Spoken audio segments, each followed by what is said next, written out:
নমস্কার বন্ধুরা, সকলে কেমন আছো? আমি ভালো আছি, তোমাদের আশীর্বাদে আমি ভালো আছি। আজকে আমি গেরির ঝাল রান্না করব। আমরা খুব ভালোবাসি, আমার ছেলে মেয়ে খুব ভালোবাসে। তোমরা কে কে গেরি ভালোবাসো আমাকে একটু কমেন্টে জানাবে। দেখো তার জন্য কী কী লাগবে। গেরিটা আমি সেদ্ধ করে ভাপিয়ে রেখেছিলাম, এখন আমি গেরিটা ভাজতে দিয়েছি, একটু নুন দিয়ে দিয়েছি।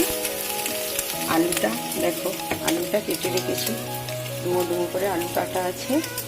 তারপরে দেখো কী লাগছে: টমেটো, আদা রসুন বাটা, কাঁচা লঙ্কা, কাশ্মীরি লঙ্কা আছে এদিকে, হলুদ আছে, পেঁয়াজ আছে, এগুলো সব লাগবে। আগে আমি গেরিটা ভেজে তুলে রাখি।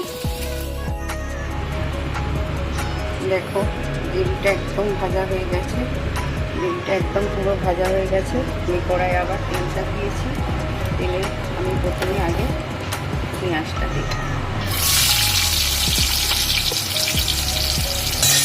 তেলে আগে পেঁয়াজটা দিলাম, হয়ে গেছে। এবার আমি বাকি টমেটো দেবো, আদা রসুন দেবো, ভালো করে আমি কষাবো। টমেটো আদা রসুন তারপরে আমি কাশ্মীরি লঙ্কা আর একটু ঝাল তাহলে রঙটা ভালো হবে।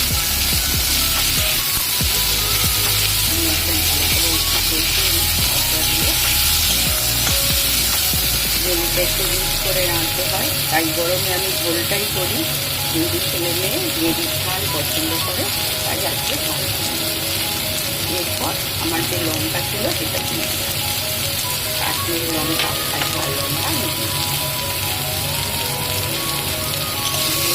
আর একটু কষিয়ে নেব।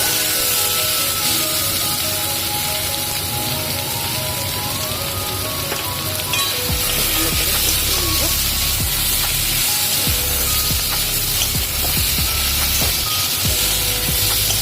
মশলাটা ভালো করে কষানো হয়ে গেলে আমি গেরিগুলো দিয়ে আরেকবার কষিয়ে নেব। গেরিগুলো বন্ধ থাকবে, গেরিগুলো আবার একবার গেরিগুলো আমি ভালো করে ভেজে রেখেছিলাম, সেগুলো আরেকবার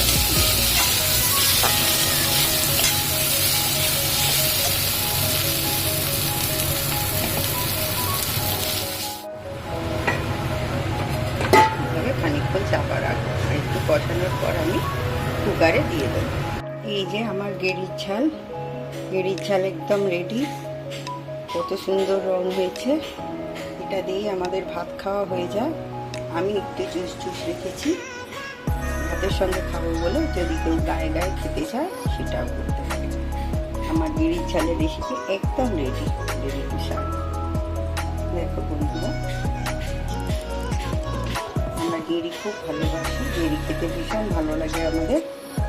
গেরির ঝালের রেসিপি